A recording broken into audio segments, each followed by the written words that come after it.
Stop protecting the seat of someone who has already left, and try protecting me, who is in front of you. Arise. What's up, Bakas? It's your boy Nattylight, and welcome to one of my solo leveling videos. Today, I'll be discussing everyone's favorite Shadowclad Knight, the Blood Red Commander, Igris.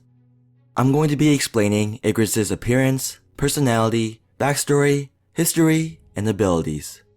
But before I get into any of that, I'm going to warn you guys that I'm going to be mentioning spoilers from both the manhwa and the light novel. So do not continue if you don't want to be spoiled. Now that you've been warned, let's jump right into the video. When Igris first appeared, he was seen in a suit of crimson red armor, hence the name, the Blood Red Commander Igris. Even though he was covered from head to toe with protective metal plating, he still gave off the vibe that he was incredibly agile. Protecting his head was a helm with a red colored mane extending from the back, similar to that of a stallion's tail. And inside of his helm lied a pair of silver lights in place of where his eyes should have been. As described by Sung Jin Woo, they felt cold, mechanical, and lifeless. When Igris was resurrected as a shadow soldier, the only difference was that his blood red armor was then covered in pitch black.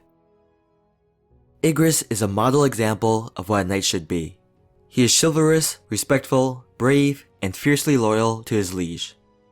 He has a habit of being overly formal and is often kneeling in front of his master, much to Sung Jin Woo's discomfort. Igris is without a doubt one of the most trusted and reliable soldiers in all of the Shadow Monarch's army. There are multiple times throughout the series where Sung Jin Woo has given missions that can only be entrusted to Igris, despite the knight not being his strongest soldier. If Buru is the type to passionately do something that wasn't asked of him, then Igris is the type to do everything asked of him perfectly.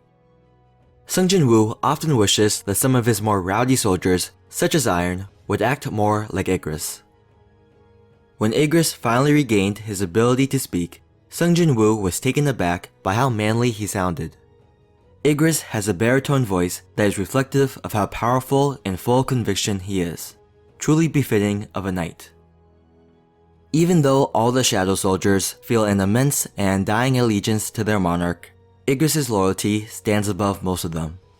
This loyalty is extended towards both Sung Jin Woo and his former master. Long before he served as one of Sung Jin Woo's soldiers, Igris was originally a humanoid citizen of the Chaos World.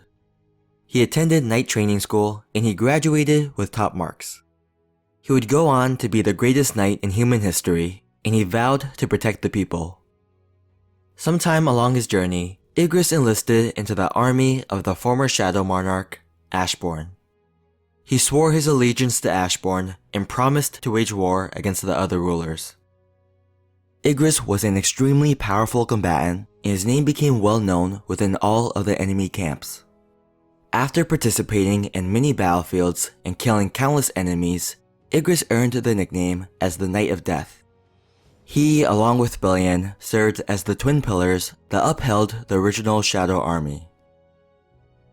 Igris first appeared in Chapter 38 of the manhwa and Chapter 48 of the light novel. While on his quest to obtain a job change, Sung Jin Woo arrived upon an empty throne and was tasked with defeating the knight. But through Chapter 248 of the light novel, we learned that Igris was assigned to the throne room by Ashbourne to test whether or not Sung Jin Woo would be a proper vessel for the former Shadow Monarch. However, Igris was disappointed in this task because it meant they would soon have to say farewell to his former liege. He felt it in his heart that this was going to be one of the last orders that Ashbourne will ever give him, and he knew that his master must have chosen Sung Jin Woo for a reason. Despite his sorrowfulness, Igris decided to carry out his master's orders without question because it was his duty as a knight. Now, with most of his power sealed, Igris was determined to test the capabilities of the possible new Shadow Monarch. The fight began with Sung Jin Woo clenching his fist and taking up a stance, which Igris reciprocated by throwing away his sword and by also raising his hands. Sung Jin Woo was insulted by this and believed that by throwing away his sword, Igris was looking down upon him. However, we learned that from Igris' point of view that this was the knight's way of praising Sung Jin Woo's bravery and that he wanted to fight him in even conditions. Even though Igris had the upper hand for most of the fight, it was Sung Jin Woo's fierce eyes and unwillingness to die that made the knight surrender.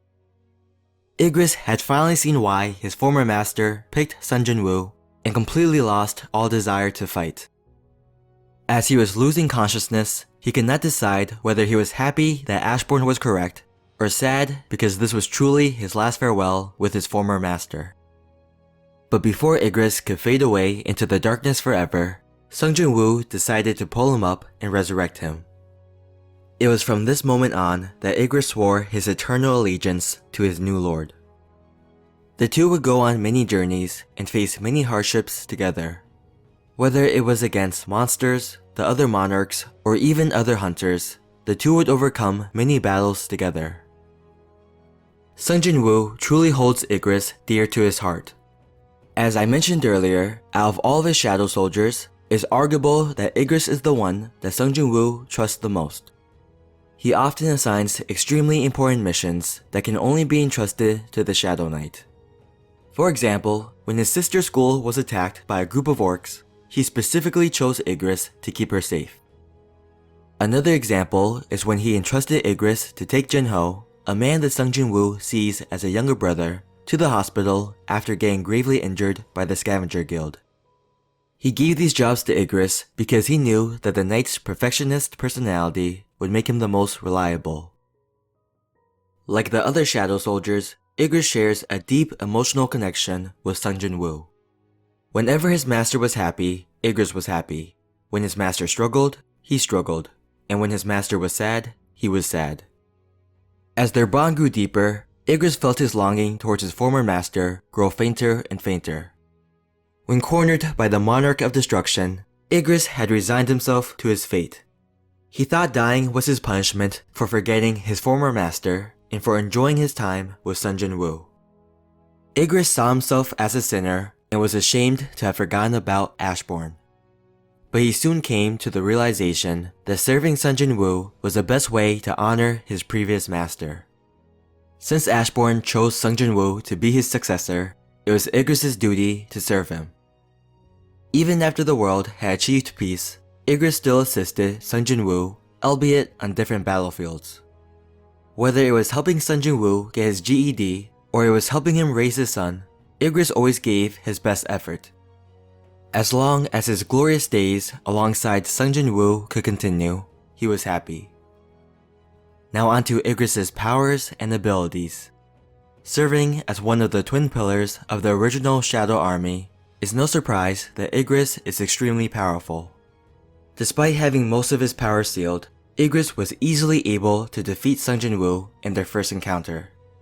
Without even needing his sword, Igris was capable of pummeling Sung Jin Woo and almost ended his life. When Igris is resurrected, he becomes Sung Jin Woo's first Knight-grade soldier. This meant that Igris was capable of going toe-to-toe with even A-rank hunters. Throughout his journey, Igris was able to level up and advance further in his ranking. When Sung Jin Woo finally gained the full abilities of the Shadow Monarch, the restrictions upon Igris was also lifted and he immediately rose up to Martial grade. With his full powers unleashed, Igris' strength and speed reached immense heights. While time had seemingly froze in front of Sung Jin Woo's eyes, only Buryu and Igris were seen moving on the battlefield, which is a testament to how incredibly fast he is. At this level, he's easily able to deal with multiple S-class hunters at the same time. With his expert swordsmanship, Igris is able to elegantly and efficiently cut off the heads of orcs and dragons alike. He wields the Demon King's longsword, which was previously owned by Baron, the Monarch of White Flames. With this, his destructive capabilities are greatly enhanced, and he's able to summon a blue streak of lightning with every swing of his sword. Like the other Shadow Soldiers, Igris is also granted a cheat-like regenerative ability. He's able to recover from any injury as long as his Monarch is able. Finally, when given the ability to, Igris can also use the technique Ruler's Authority, which is a skill that grants the user telekinetic abilities and allows them to move objects as if they had an invisible hand. Alright guys, so that was my video on the Blood Red Commander, Igris. He's definitely one of my favorite shadows, and I really enjoyed making this video. Let me know down in the comments if you guys would like to see more solo leveling videos, because I would love to keep making them. If you guys enjoyed the video, please make sure to like, comment, subscribe, and I'll see you guys next time. Peace.